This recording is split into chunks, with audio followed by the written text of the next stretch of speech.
new microphone so I can do ASMR now. Just kidding, I will never do ASMR, but if there is anything wrong with the audio in this video, I apologize and I will try to improve it for the next one.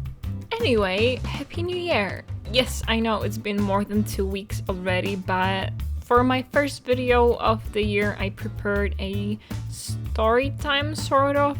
I wanted to talk about how I got into art, because I feel like my story is a little different than most people's, and because of that I sometimes feel inadequate, you know? So maybe if you also don't have a typical art story, after watching my video you'll feel seen. I was never considered an art kid in school, but let's start from the beginning. As a child, I loved to draw as much as any other kid, but something that I liked even more were coloring books and coloring pages.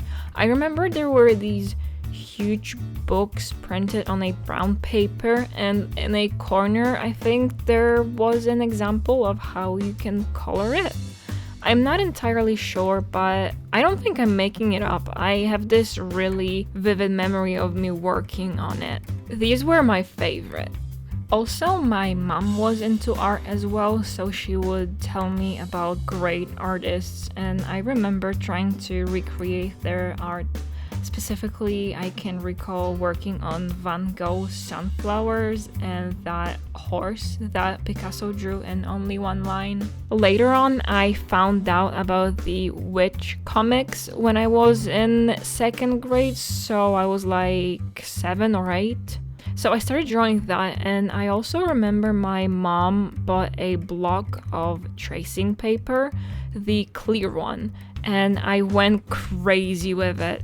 I traced every drawing that I liked, and I made collages with all of the girls. Like, one page would be 20 traced drawings of Will, then another page 20 drawings of Haylin, and so on. And before you go and comment that tracing bad, I recommend you watch my video that you should be able to access at the top of the screen or in my comments. Plus, I was literally like 8 years old and I never posted the drawings anywhere. And after a while, the tracing stopped being fun for me and I just started drawing the girls on my own. After I stopped reading Witch, because I was 12 and too old for this stuff for kids, I stopped drawing too for some time. Unless it was for a project in school, I didn't do anything for myself. I did get good grades from art class, and one of my posters got to a second stage of a contest, but that's it. At that time, I think I was too busy with school and I preferred to spend my free time reading and playing video games. In middle school, so when I was 13, I met a girl that liked Monster High and she would draw the girls. Also, art class in middle school was a little more serious than in primary school. We had actual tasks like designing furniture or making a 3D book or a concert poster, etc. So a lot of the times I would team up with that friend or we'd just talk about our ideas together. So that kinda got me back to drawing for myself too. We also had a really good art teacher. I don't remember if we had her for only a year or two, but she treated everyone separately and based on what a specific person was able to produce. But she also made sure to always say in front of the whole class when someone made something really good and explain why it's good. Some of my projects ended up being those that she liked, and I specifically remember 2. One was a romance book cover. I named it Sentence to Love, and I drew a hand of a woman that was raised, and she had handcuffs on, and on her wrist it was just like a regular handcuff, and the one that was hanging, it was in a shape of a heart.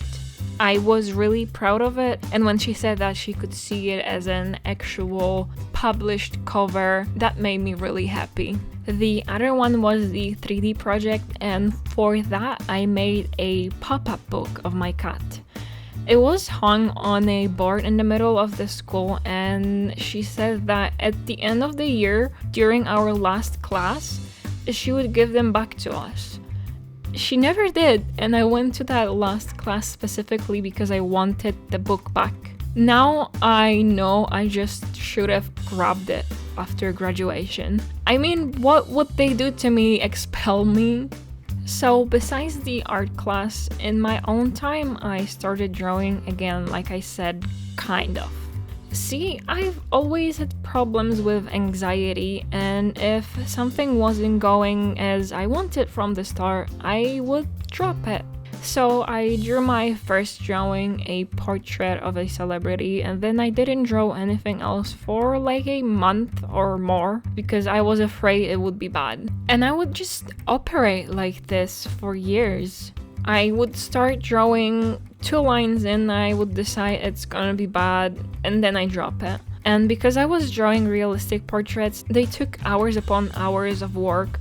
So if I did draw something, you can imagine that I didn't get a whole lot done. Then in high school, I met a girl that liked to draw again.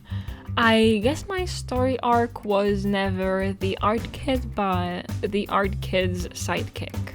Anyway, she introduced me to some things like DeviantArt or drawing tablets. Before that, I had no idea that that was a thing. I didn't know how people make drawings for cartoons and such. And don't ask me how, I guess I was just living under a rock until then. But it was in high school that I actually started taking art a little more seriously. I still didn't draw a whole lot, but I started looking into tutorials and learning anatomy. That's also when I started experimenting with my style a bit and even dipped my fingers in stylized art, not just realism. It was really bad in the beginning, but I quickly learned what I liked and where I wanted to go with my art. I think starting an Instagram helped me greatly with finding my style. I was just around so many great artists with so many styles, and it inspired me into getting my own. But in high school, I still wasn't sure if I wanted to pick an art-related major in uni. In fact, I wanted to pick something completely different so that I can keep art as my hobby or a side thing and have a career in something else. That didn't work at all. Practically right after I started my IT major, I began thinking what else I could do because I hated this. But I really wasn't good enough at anything else. Except maybe English, but I wasn't gonna pick English philology or anything similar, knowing I was gonna live in the USA in a few years. Hell, I wasn't even skilled enough or knowledgeable enough to pass entry tests in public art school. So I dropped out and asked my mom if I could go to a private school. It was a little bit expensive, but she agreed. And there I had no choice but to draw quickly and a lot. And I'm really thankful for that because since I started to when I finished that school, I noticed a huge jump in the quality of my art in every way possible. My composition got better, my anatomy, the way I shade, everything. I even learned how to edit videos there. I've never done it before I went to uni. I remember I tried once with some free program, but I just stared at it, was confused and closed it. So you can thank my college for me being able to talk to you right now. But yeah, that will be it for today. I just wanted to make a video like this because, like I said in the beginning, I feel like my story is different than most artists that I've seen. And what about your art story? Share it in the comments down below if you like, and I will see you in the next one. Bye!